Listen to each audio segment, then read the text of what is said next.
This is the Lone Crater YouTube. We hope this video helps. You start now, update Windows and graphics/drivers, then reboot to clear transient faults. Open Task Manager and identify the hung app, end its process to free resources. Make sure background updaters or overlays aren't interfering. Temporarily disable third-party antivirus and game overlays. Right-click the app and choose Run as Administrator to test permission issues. Once done, try launching again and watch Task Manager for immediate CPU, disk, or memory spikes that indicate what to fix next. Now perform deeper repairs.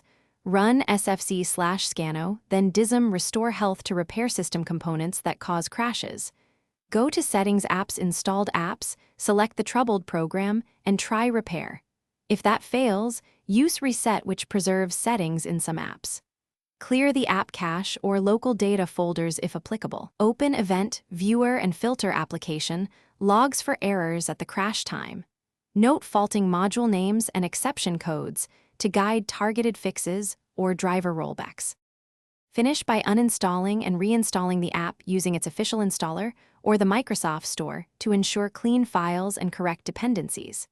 If crashes persist, perform a clean boot to remove startup conflicts or create a new user profile to rule out profile corruption. As a last non-destructive measure, use System Restore or an in-place Windows Repair to preserve files. If nothing helps, collect event viewer logs and crash dumps and share them with support. That log is the key troubleshooting tip if problems continue. Thanks for watching. Consider subscribing if we helped you.